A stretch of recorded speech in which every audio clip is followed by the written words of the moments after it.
부처님이 주신 휴식처, 부처님이 주신 안락처, 붓다테라피 효산입니다. 반갑습니다. 우리가 살다 보면 특히 나를 내가 키우는 또 자제분들이나 또는 또 직장에서 나의 밑에 있는 직장 부하라고 해야 하나 직장 동료 중에서 이제 밑에 있는 그런 분들에게 충고할 때가 있는데요. 충고를 잘못하다 오히려 내가 더 곤란하게 되는 경우가 종종 있습니다. 그죠? 그래서 오늘은 오히려 충고를 하다가 내가 곤란을 겪었을 때 충고하다가 다치지 않는 법. 부처님은 어떻게 그렇게 부처님께서 가장 충고를 많이 하셨을 거고 또 그러실 건데 부처님은 어떻게 충고를 하셨고 또 스님들 또 부처님의 제자들도 어떻게 또 그렇게 충고를 하셨나 그런 이야기를 두 가지를 가지고 이야기를 나눠보도록 하겠습니다. 첫 번째는 부처님과 사리불의 이야기입니다. 부처님께서 기원정사에 계셨을 때였습니다. 사리불이 부처님께 와서 질문을 하게 됩니다. 사리불은 지혜의 제일이라고 하잖아요. 사리불은 부처님을 대신해서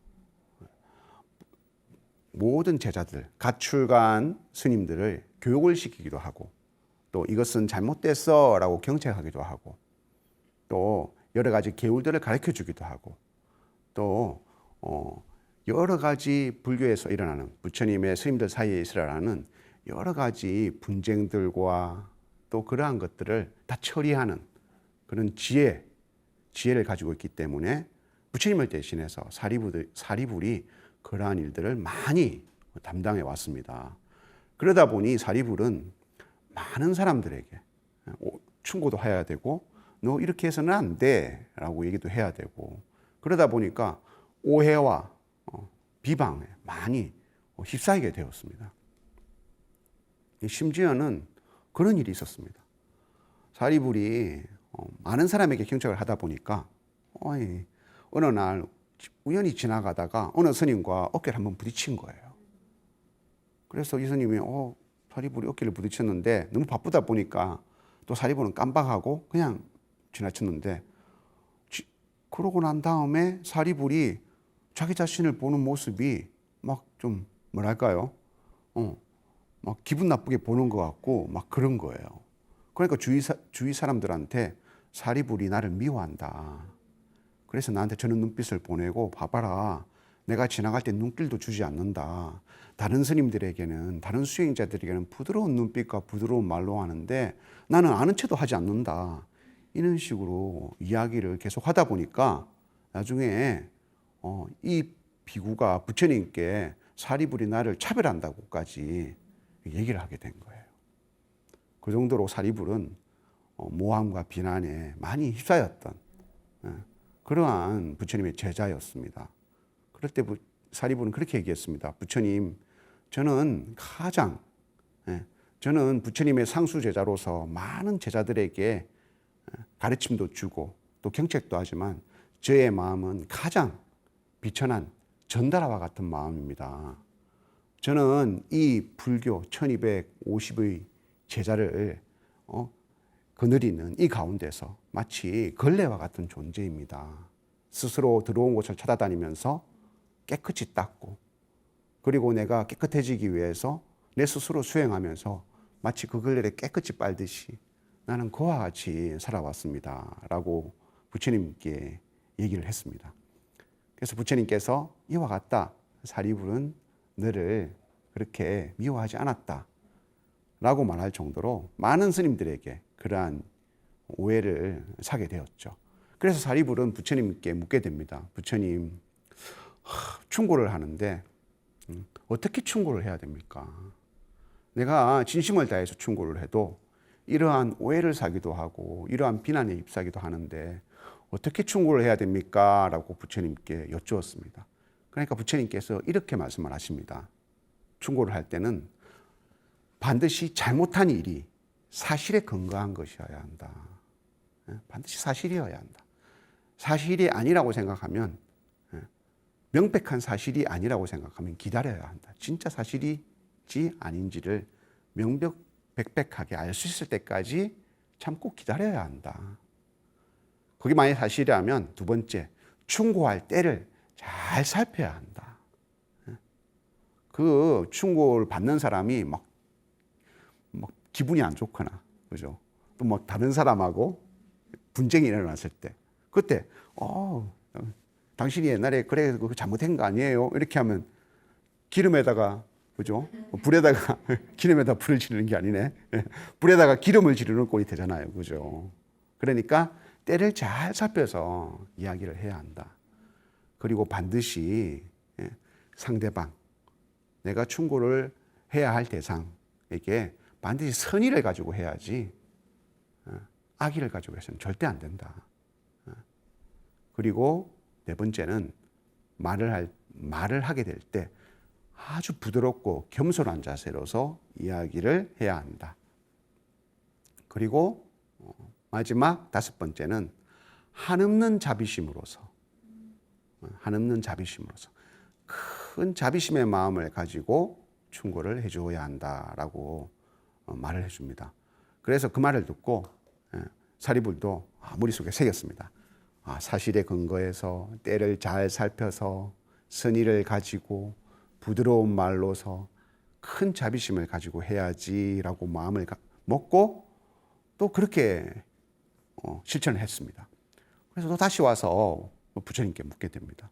부처님, 정말 사실을 가지고 때를 가지고 선의를 가지고 부드러움을 가지고 자비심을 가지고 했을 때 그것을 잘 아는 사람은 그것을 내가 잘못했다라고 잘 살펴서 이해하고 스스로 참여를 했습니다. 그런데 오히려 사실을 가지고 또 때를 잘 지켜서 선의를 가지고 부드러움을 가지고 자비심을 가지고 했는데도 오히려 화를 내는 비구가 있다면 어떻게 해야 됩니까?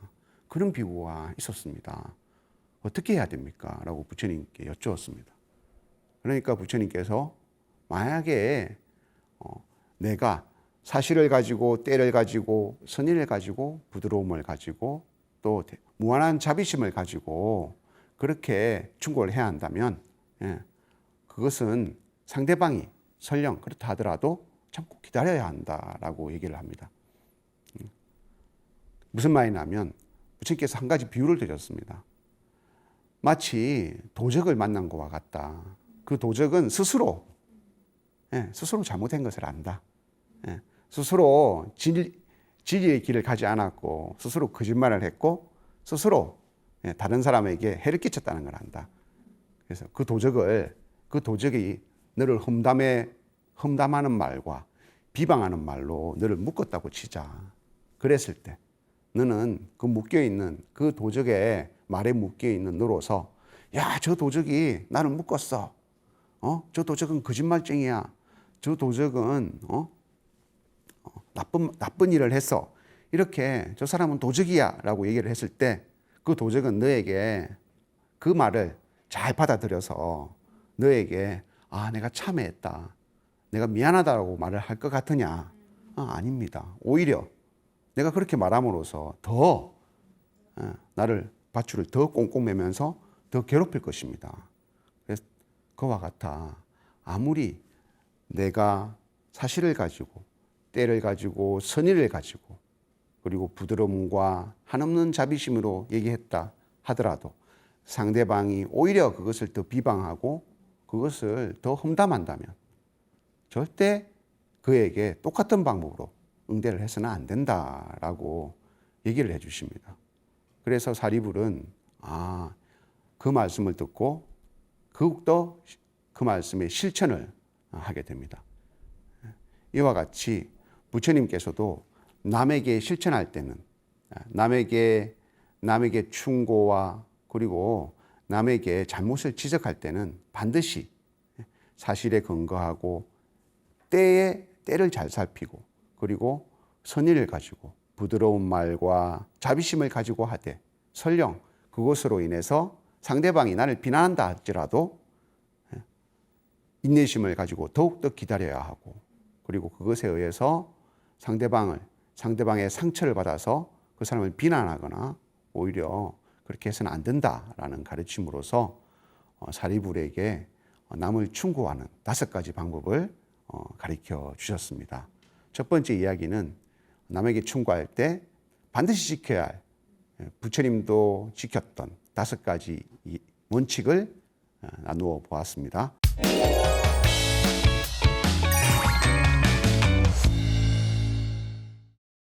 남에게 충고할 때 5가지 원칙, 우리 부처님의 이야기, 사리불의 이야기를 통해서 우리가 나누어 보았는데요. 실제 또 그런 일들이 우리나라의 유명한 분한테서도 그러한 일들이 있었습니다. 여러분들이 아는 감감찬 장군 아시죠? 기주대첩 감감찬 장군. 네. 이 감감찬 장군은 기주대첩에서 큰 승리를 하고 이제 한양으로 다시 서울로 다시 돌아오게 됩니다. 그러니까 마을에 그 수도에서 막 난리가 난 거죠. 막 감감찬 장군이 왔다 하면서. 그래서 왕도 감감찬 장군을 그러한 그 획악한 공을 축하하기 위해서 연회를 베풀게 됩니다. 많은 대신들과 그리고 또 여러 사람들을 모아서 거대한 잔치를 벌여서 그 공로를 치하하는 자리였습니다. 그러니까 주인공은 누굽니까?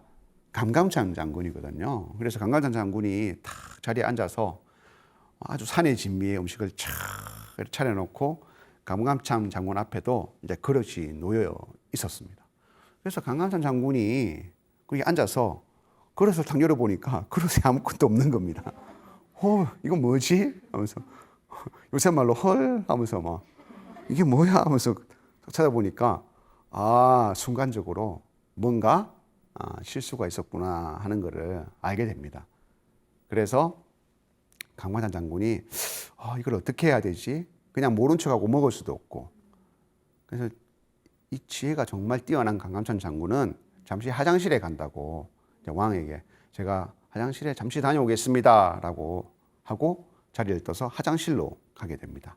그래서 가서 그 음식을 담는 그 소임을 맡고 있는 그 내시를 살짝 불렀습니다. 지금 내 그릇에 음식이 없다.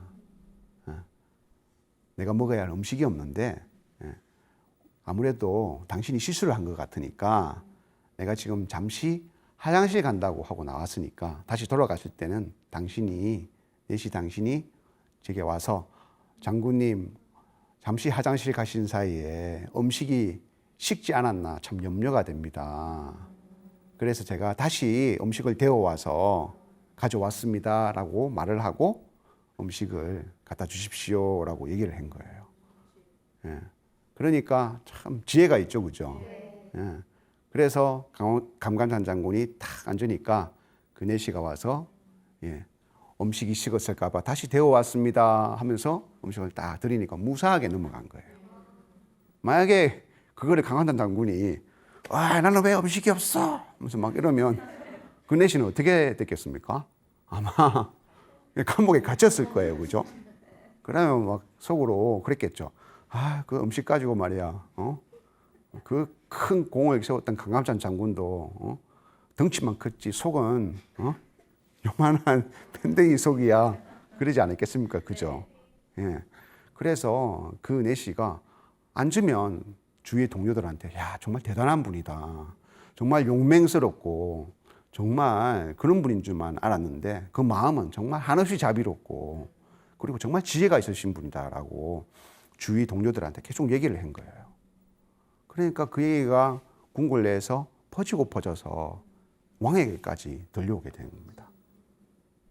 그러니까 그 당시의 왕 흥강왕은 그 말을 듣고 마음속에 새기게 됐죠. 그래서 나중에 이 감감찬 장군이 공이 더 커지게 되니까 반드시 주위에서는 모함하는 사람이 생기게 됩니다. 그래서 감감찬 장군이 이러니 감감찬 장군을 따르는 사람도 많고 칭송하는 사람이 많으니까 왕한테 가서 그죠? 가문이설로 감감찬 장군이 욕심을 품고 있는 것 같습니다. 이렇게 모함을 뭐 비슷한 말을 하게 될 때가 있었을 거 아닙니까? 그때 흥강왕이 그때 그 강원찬 장군의 그러한 일들의 그 강원찬 장군의 모습을 보고 강간찬은 그렇게 할 사람이 아니다. 절대 그렇게 할 사람이 아니다. 라고 끝없는 믿음을 강원찬 장군에게 보여주었다는 겁니다. 우리가 우리 앞에서도 선의를 가지고 그죠? 부드러운 말과 그리고 한없는 자비심으로 충고를 하라고 하는 모습이 바로 이와 같은 모습입니다.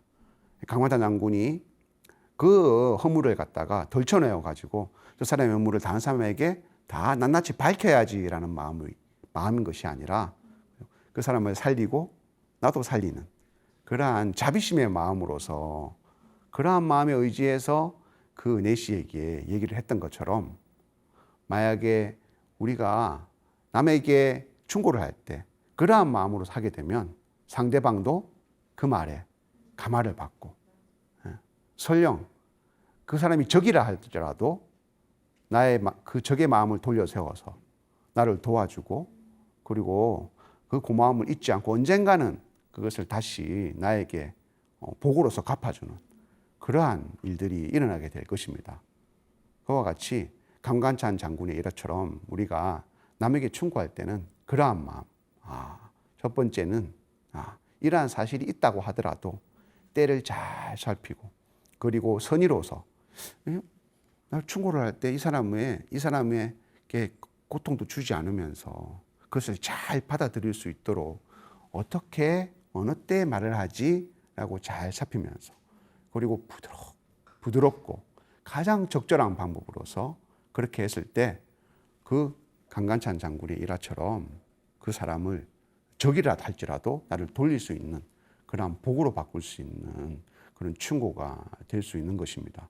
우리가 살아가다 보면 그리고 특히 자식을 키우는 부모님들은 자식에게 나도 모르게 화를 내기도 하고 또 나도 모르게 내가 기분이 나빠 있는데 그러한 일들이 일어날 때는 나의 감정을 싫기도 하잖아요. 그죠? 그것이 설령 사실에 근거한다 하더라도 그것이 때를 잘못 만나면 설령 상대방이 잘못했다 하더라도 때를 잘못 만나면 상대방에게 상처가 되는 겁니다. 상대방이 잘못을 했고 또 정말 거짓말을 했다 하더라도 내가 부드러운 말로 하지 않으면 그것은 오히려 악의가 된다고 말씀하시는 것이 바로 부처님의 말씀입니다.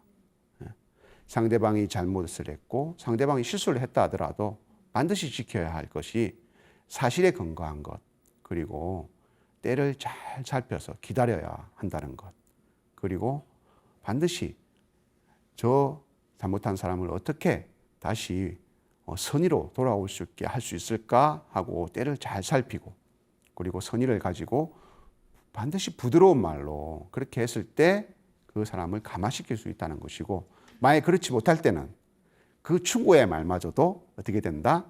악업이 될 수 있다라는 그러한 얘기가 바로 부처님께서 또 우리 강간찬 장군의 일화를 통해서 볼 수 있는 남에게 충고할 때 반드시 지켜야 할 5가지 방법과 유념해 둬야 할 그러한 마음가짐인 것입니다. 오늘 여러분들과 이렇게 2가지 남에게 충고할 때 어떻게 어떤 원칙을 가지고 부처님은 남에게 충고를 했고 어떻게 그렇게 수많은 제자들을 충고를 통해서 바른 길로 인도할 수 있었는지 그리고 또 강간찬 장군의 그러한 실제적인 이야기를 가지고 나누어 보았습니다. 그러한 5가지 원칙을 가지고 남에게 충고를 했을 때 나의 그 충고가 제대로 받아들여진다는 것을 오늘 이야기를 나누면서 마치도록 하겠습니다. 수고하셨습니다. 성불하십시오.